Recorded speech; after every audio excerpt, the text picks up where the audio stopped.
The wind howled a mournful song around the small, weathered ranch house. For 8 long years, Tobias Redmont had been its sole inhabitant, a silent guardian of memories both precious and painful. The ranch, once filled with laughter and the aroma of Sarah's apple pies, now echoed only with the creaks of aging wood and the whisper of the wind through the tall grass. Tobias sat in his worn armchair, the dim light of a single kerosene lamp casting long shadows across the room. He was a large man, his face etched with the harsh lines of time and sorrow. His hands, once strong and capable, now trembled slightly as he turned the pages of a well-worn book. But his eyes, a piercing blue, still held a spark of something that hadn't been completely extinguished by the years of solitude.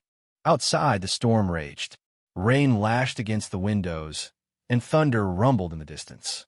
It was a night that mirrored the turmoil within him, a night that seemed to reach back and pull at the threads of his past. He tried to focus on his book, a collection of poems by Walt Whitman, but the words blurred before his eyes. He couldn't escape the memories that haunted him, the laughter of his children, the warmth of his wife's embrace, the day everything was stolen from him. He'd built this ranch with his own 2 hands, envisioning a future filled with family and prosperity. He'd pictured his children growing up here, learning to ride horses and tend the land. He dreamed of growing old with Sarah, watching the sunsets together from their porch. But fate, it seemed, had other plans. The tragedy that befell his family had left a gaping hole in his heart, a wound that refused to heal. He'd retreated into himself, seeking solace in isolation. The ranch, once a symbol of hope, became a prison of his own making. He stopped caring for the land, letting the fields grow wild and the fences fall into disrepair. He'd become a ghost, wandering through the ruins of his former life. His only companions were the ghosts of his past and the occasional coyote that howled in the distance. He'd lost touch with the outside world, content to live in his self-imposed exile. He didn't seek company, and he certainly didn't expect any to come knocking on his door, especially not on a night like this. But tonight, the solitude he had so carefully cultivated was about to be shattered. The storm outside was brewing more than just rain and thunder. It was bringing a change that would force Tobias to confront his past and choose between remaining a recluse or stepping back into the world. A sudden, sharp rap at the door startled Tobias.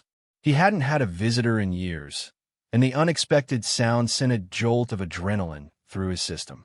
He hesitated, his instincts screaming at him to ignore it, to pretend he wasn't home. But the knocking persisted, louder now, more insistent, cutting through the roar of the storm. He slowly rose from his chair, his joints protesting with a chorus of creaks and pops. He reached for the rifle he kept leaning against the wall, his hand instinctively finding its familiar weight. He moved cautiously towards the door, peering through the small, grimy window. The sight that greeted him was unexpected, unsettling. Huddled together on his porch, seeking what little shelter it offered, were 10 women. They were dressed in simple buckskin clothing, their faces painted with streaks of mud and rain. He recognized their features. They were Apache. Tobias's heart pounded in his chest. The Apache. He hadn't seen any in these parts for years. He knew the stories, the rumors of raids and skirmishes further north, but he'd always believed they were far away, a problem for someone else. Now they were on his doorstep, seeking his help. He tightened his grip on the rifle. His mind raced, recalling the tales he'd heard growing up, tales of savage warriors and brutal attacks. But he also saw something else in their faces, fear, desperation. They were seeking refuge, not confrontation. The knocking grew more frantic. One of the women, her face streaked with rain and what looked like blood, called out in broken English, "Please, help us. We need shelter." Tobias stood frozen, caught between his ingrained prejudices and a flicker of compassion. He remembered his Sarah, her unwavering belief in helping those in need, no matter their background. He thought of his children, their innocent faces, and wondered what he would do if they were the ones seeking refuge on a stormy night. He knew the risks. Sheltering Apache women could bring trouble, deadly trouble. The soldiers wouldn't take kindly to him harboring what they considered to be enemies. But he couldn't bring himself to turn them away. Not in this storm, not with the desperation he saw in their eyes. He took a deep breath, the cold air stinging his lungs. He lowered the rifle slightly, his decision made. He reached for the heavy wooden bolt that secured the door, his hand trembling slightly. The fate of these women, and perhaps his own, now rested on his next action. He slid the bolt back, the sound echoing in the sudden silence that fell over the porch. He pulled the door open, revealing the 10 Apache women huddled together in the storm. The wind whipped through the open doorway, carrying with it a blast of cold rain and the scent of wet earth. Tobias stepped back, gesturing for the women to enter. They hesitated for a moment, their eyes darting nervously around the room, before cautiously stepping inside. He closed the door, shutting out the storm and the vast, unforgiving landscape. The sudden warmth of the interior seemed to ease some of the tension in their faces. They huddled together near the fireplace, their eyes still wary, like cornered animals. Tobias watched them, his mind still struggling to process the situation. He hadn't spoken to anyone in so long, let alone a group of strangers, and he found himself at a loss for words. He gestured towards the fireplace, hoping they understood his intention. One of the women, the one who had spoken English earlier, stepped forward. She was tall and strong, with a regal bearing that belied her tattered clothing. Her face was etched with lines of hardship, but her eyes held a fierce intelligence. "Thank you," she said, her voice low and raspy. "We are grateful for your kindness." Tobias nodded, still unable to find his voice. He turned and grabbed a stack of blankets from a nearby chest, offering them to the women. They accepted them gratefully, wrapping themselves in the thick wool. He busied himself with stoking the fire, adding more wood to the flames. The warmth began to spread through the room, chasing away the chill. As the fire crackled and popped, Tobias finally found his voice. I don't have much," he said, his voice rough from disuse. "But you're welcome to stay here for the night." The woman nodded. "We will not be a burden," she said. "We only need shelter from the storm." Tobias glanced at their weary faces, their mud-streaked clothing, and knew they were telling the truth. They weren't looking for trouble. They were simply trying to survive. He pointed toward the small, spare room off the main living area. "There are some beds in there," he said. "It's not much, but it's dry." The women murmured their thanks and began to move towards the room. As they did, Tobias noticed something he hadn't seen before. Several of the women were injured. One had a bandage wrapped around her arm, stained with blood. Another limped as she walked. He realized then that these women weren't just seeking shelter from the storm. They were fleeing from something. And whatever it was dangerous. A knot of unease tightened in his stomach. He had a feeling his quiet life was about to be disrupted in a way he couldn't have imagined. Despite his reservations, a part of him, a part he thought long dead, felt a stirring of purpose. He was helping people who needed it, and that, he realized, felt good. After the women settled into the spare room, Tobias returned to the fireplace, his mind racing. He couldn't shake the feeling that he had walked into something far bigger than he anticipated. He knew he needed to find out what these women were running from. He found the woman who spoke English tending to the fire. He cleared his throat. "What are you running from?" he asked, his voice direct. She looked at him, her eyes filled with a mixture of suspicion and weariness. She hesitated for a moment before answering. "Soldiers," she said simply. "They hunt us." "Soldiers." Tobias frowned. "What soldiers?" "From Fort Carver," she replied. "Led by Captain Morrison." The name sent a chill down Tobias's spine. Captain Morrison was known for his ruthlessness, his hatred of the Apache. He'd heard stories of his brutality, his willingness to kill indiscriminately. "Why are they hunting you?" Tobias asked, his voice low. "They say we stole cattle," the woman said, her voice laced with bitterness. "But it is a lie. They want our land. They always want our land." Tobias knew the history between the settlers and the Apache. He knew the broken treaties, the stolen land, the endless cycle of violence. He also knew that the truth was rarely as simple as the soldiers claimed. "How many soldiers?" he asked. We do not know, the woman said. Many, too many. She looked at him, her eyes pleading. They will not stop until they find us. They will kill us all. Tobias felt a surge of anger, a long-dormant protectiveness rising within him. He couldn't stand by and let these women be slaughtered. He had lost his own family to violence, and he wouldn't let it happen to anyone else, not if he could help it. He looked at the woman, his eyes firm. I'll help you, he said. I don't know how, but I'll help you. The woman's eyes widened in surprise. You would risk your life for us? She asked. Tobias nodded. I owe it to them, my family, he said, his voice filled with a pain he had carried for years. I couldn't save them, but maybe I can save you. He stood up, his resolve hardening. He knew he was taking a huge risk, but he couldn't turn his back on these women. He had a feeling that helping them might be the only way to finally heal the wounds of his past. What's your name? He asked the woman. I am Nalin, she said, and I am grateful for your help, Tobias Redmont. We need to prepare, Tobias said, his mind already working on a plan. They'll be here soon. Morrison won't waste any time. Nalin nodded, her face grim. We will fight, she said. We will not be taken easily. Tobias looked at her, surprised by her fierce determination. He had assumed they were simply trying to escape, but he now realized they were prepared to defend themselves. What weapons do you have? He asked. Nalin gestured towards the spare room. We have rifles, knives. We are not defenseless. Tobias went to the window, peering out into the darkness. The storm was still raging, but he could see a faint glow on the horizon. It was too far away to be a campfire. It had to be lanterns, a large group of people moving through the night. They're coming, he said, his voice low. I can see their lights. He turned back to Nalin. We need to barricade the house, he said. Make it as difficult as possible for them to get in. Nalin nodded and quickly spoke to the other women in Apache. They immediately sprang into action, moving furniture to block the doors and windows. They worked quickly and efficiently, their movements precise and coordinated. Tobias watched them, impressed by their skill and discipline. He had underestimated them.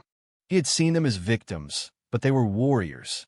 He grabbed his own rifle and checked the ammunition. He had plenty of bullets, enough for a long fight. He also had a shotgun, loaded with buckshot, which would be devastating at close range. We need a plan, he said.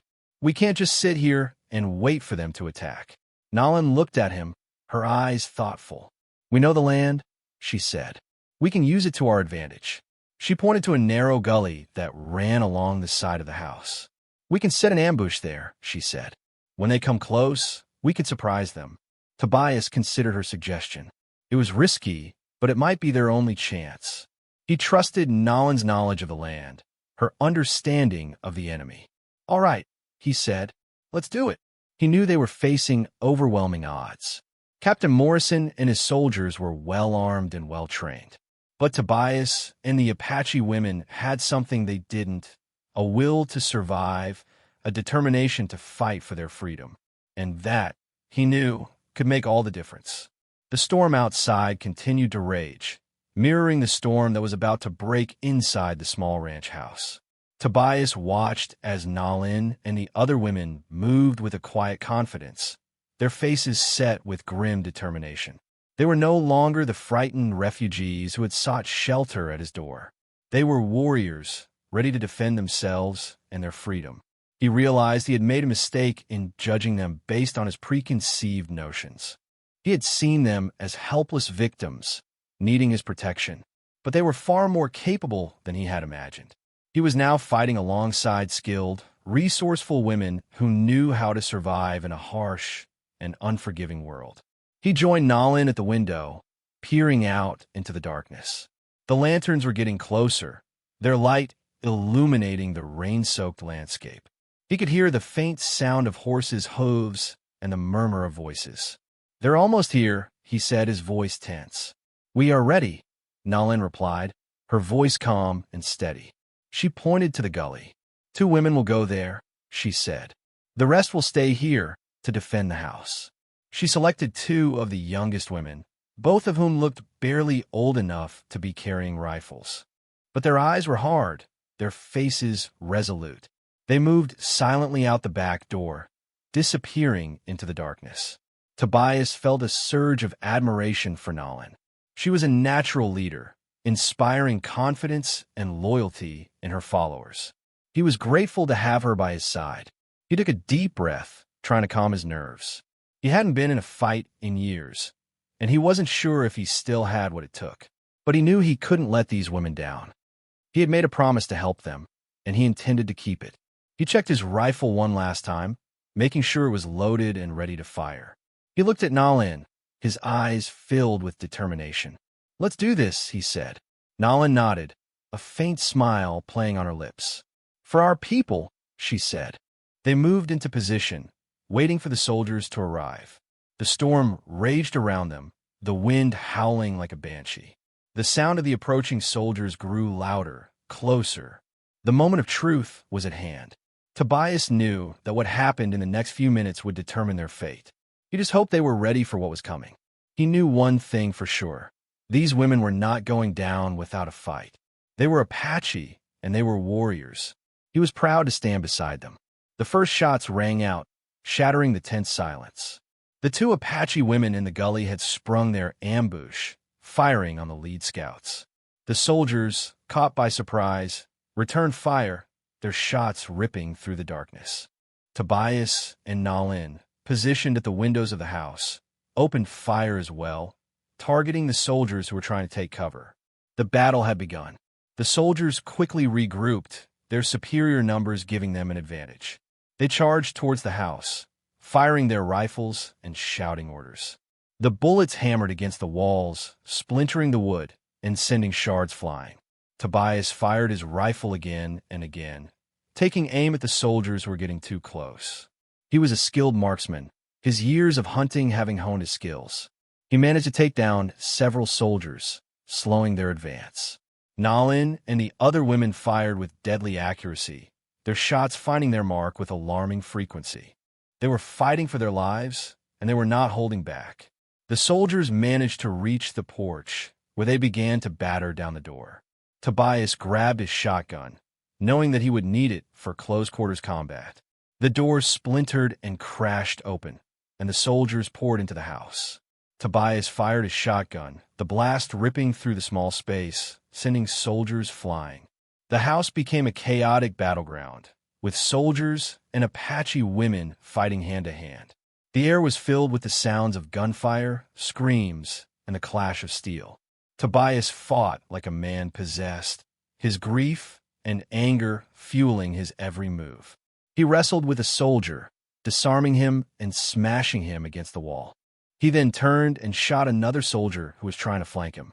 Nalin fought with the ferocity of a tigress, her knife flashing in the dim light.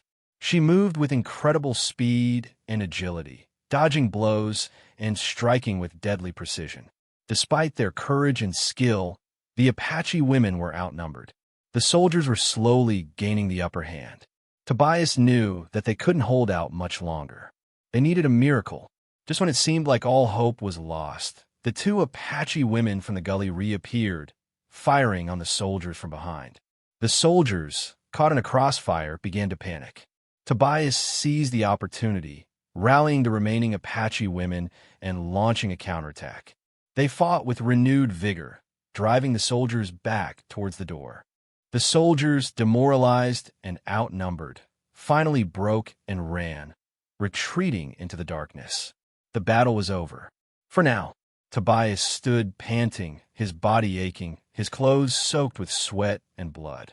He looked around at the scene of carnage, the broken furniture, the shattered windows, the dead bodies. He had survived, but at what cost? The storm outside continued to rage, as if mocking their efforts.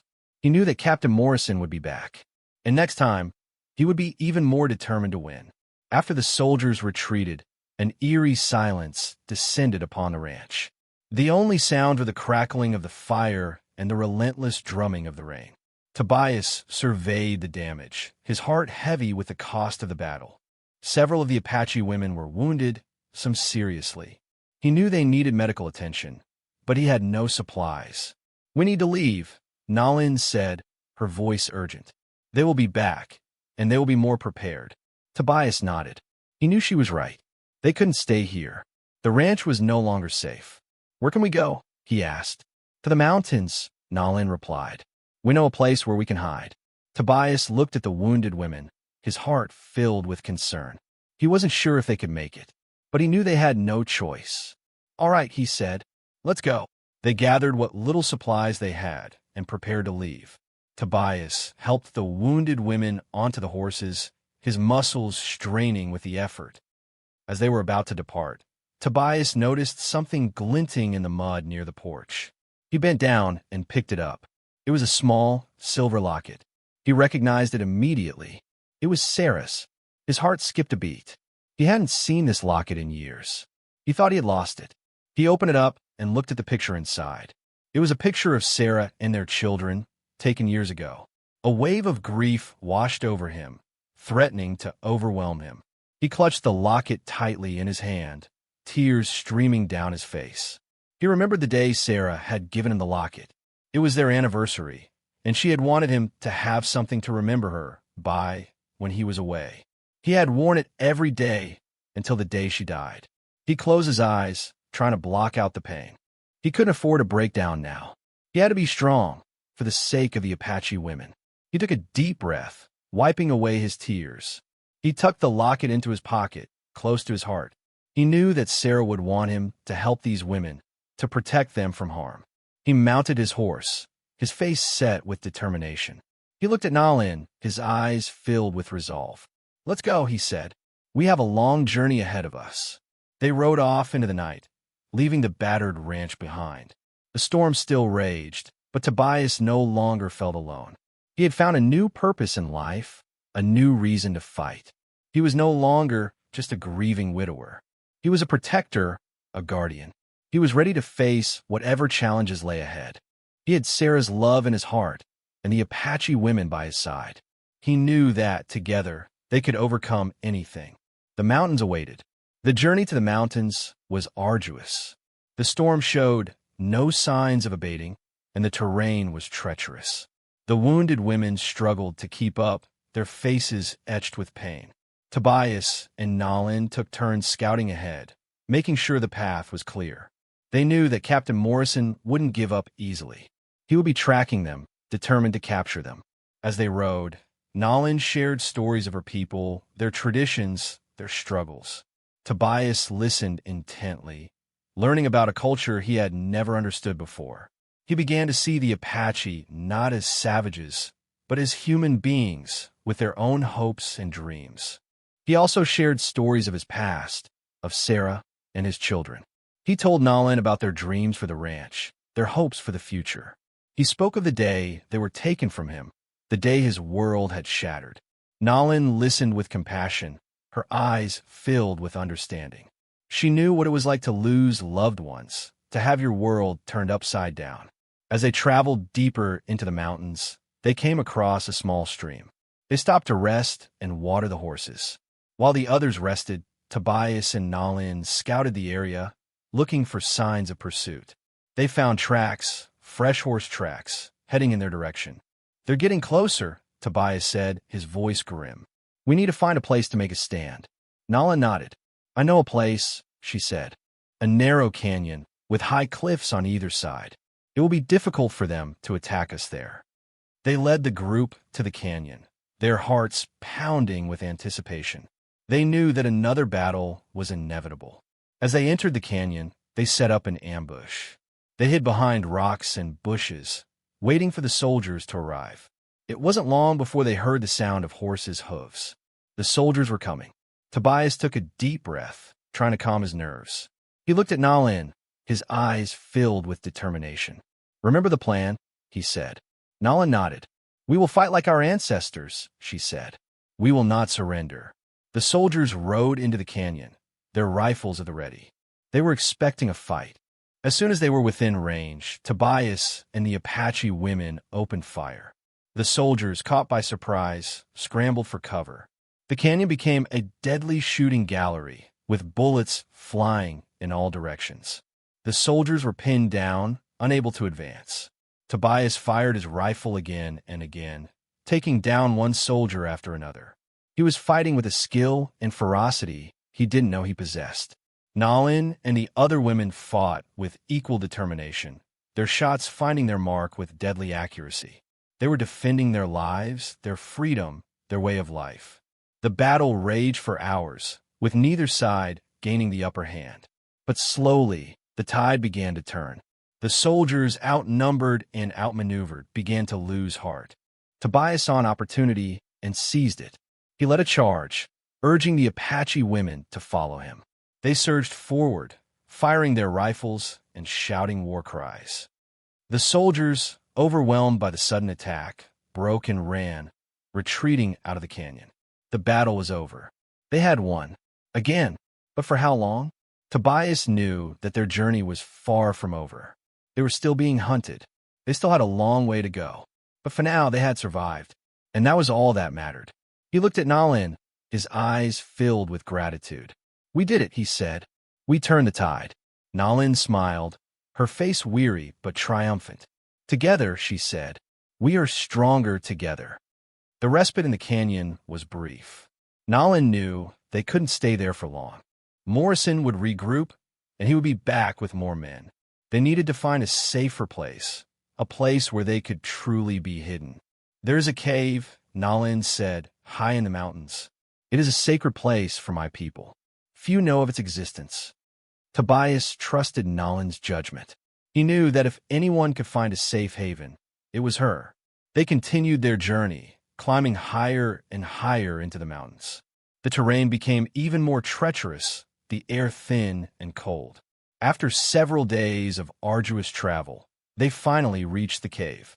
It was hidden behind a waterfall, its entrance concealed by thick vegetation. The cave was vast and cavernous, with several chambers and passages. It was a natural fortress, easily defensible. As they explored the cave, they found evidence that it had been used by the Apache for generations. There were ancient paintings on the walls, depicting scenes of hunting, war, and ceremony. They settled into the cave, making it their new home.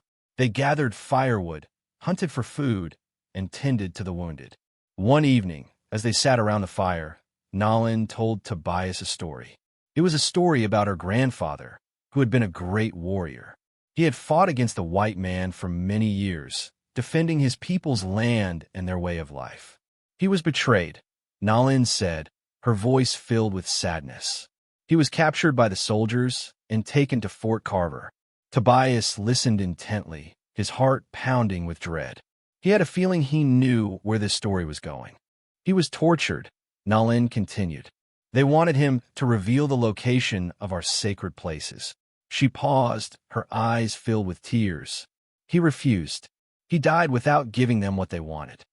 Tobias reached out and took Nalin's hand, his heart filled with compassion. He knew what it was like to lose loved ones to violence. Before he died, Nalin said he told me something. He said that the man who ordered his torture was not Captain Morrison.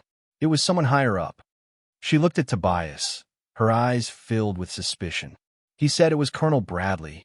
The name hit Tobias like a punch to the gut. Colonel Bradley was the commander of Fort Carver. He was a respected officer, a hero of the Indian Wars. But if Nalin's story was true, he was also a monster. Why would Bradley do this? Tobias asked, his voice trembling.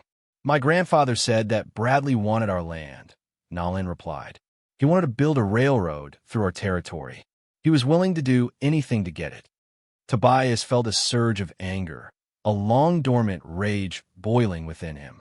He had thought that Captain Morrison was the enemy, but now he realized that he was just a pawn in a larger game. The real enemy was Colonel Bradley, a man who was willing to sacrifice innocent lives for his own greed and ambition. He knew then that their fight was far from over. They had to expose Bradley's treachery. They had to bring him to justice. And they had to protect the Apache from his evil plans. The stakes had just been raised. This was no longer just a fight for survival. It was a fight for justice, a fight for the future. The battle had only just begun. Tobias knew they couldn't stay hidden in the cave forever. Colonel Bradley would eventually find them. They needed to take the fight to him.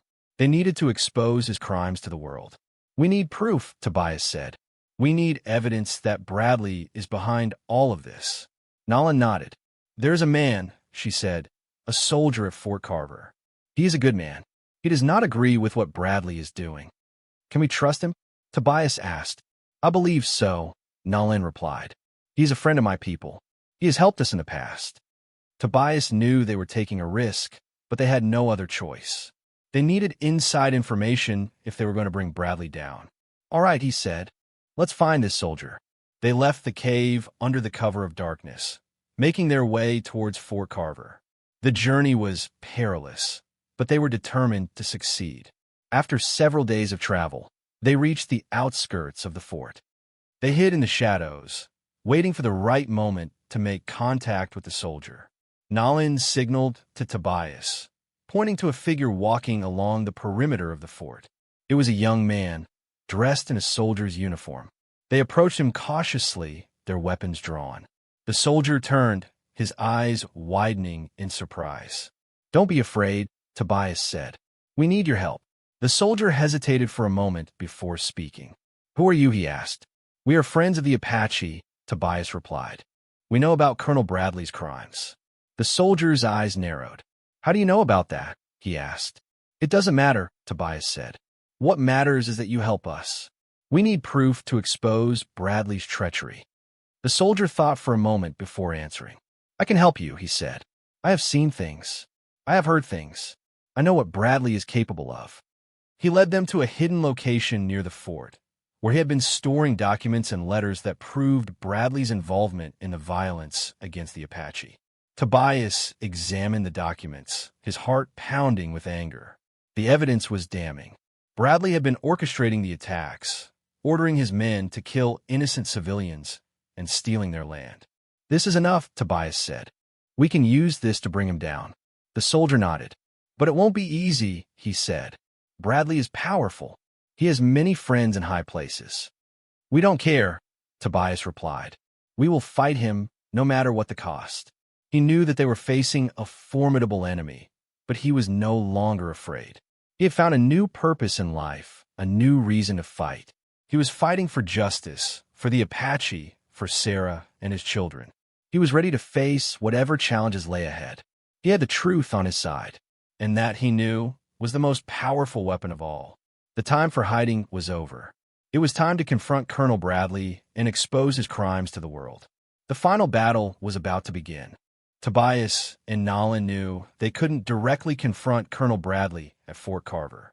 They needed to get the evidence to someone who could bring him to justice. They decided their best bet was to travel to the nearest town, Harmony Gulch, and find a lawman they could trust. The journey to Harmony Gulch was fraught with danger. They knew Bradley would be searching for them, and they had to be constantly vigilant. They arrived in Harmony Gulch weary and exhausted, but determined to complete their mission. They found the town sheriff, a grizzled old man named Sheriff Brody, and presented him with the evidence they had gathered. Sheriff Brody listened intently, his face growing darker with each passing moment. He examined the documents carefully, his eyes filled with anger. This is outrageous, he said. Bradley is a monster. I can't believe he would do something like this. Will you help us? Tobias asked. I will, Sheriff Brody replied. I will arrest Bradley and bring him to justice. But Sheriff Brody knew that arresting Bradley wouldn't be easy. Bradley had many friends in high places, and they would do everything they could to protect him. Sheriff Brody decided to contact the U.S. Marshal, a man known for his honesty and integrity. The marshal arrived in Harmony Gulch a few days later and reviewed the evidence. He was appalled by what he saw. He immediately issued a warrant for Bradley's arrest. Together, Sheriff Brody and the U.S. Marshal led a posse to Fort Carver to arrest Colonel Bradley. They found him in his office, surrounded by his loyal soldiers. Bradley refused to surrender, and a fierce gunfight erupted. Many soldiers died, but in the end, Bradley was captured. He was taken to Harmony Gulch and put on trial. The evidence against him was overwhelming, and he was found guilty of numerous crimes, including murder, theft, and conspiracy. Bradley was sentenced to life in prison. Justice had finally been served. With Bradley behind bars, the violence against the Apache began to subside. The government agreed to honor the treaties they had broken, and the Apache were finally able to live in peace. Tobias and Nalin watched as the Apache returned to their ancestral lands, their faces filled with hope and joy. They had fought for their freedom, and they had won. Tobias decided to stay with the Apache, helping them rebuild their lives. He had found a new family, a new purpose. He was no longer alone. He often visited Sarah's grave, telling her about his adventures, about the Apache, about the justice they had achieved. He knew that she would be proud of him. He had finally found peace, a peace he thought he would never find again. He had learned that even in the darkest of times, there is always hope, and that even a broken man can find redemption.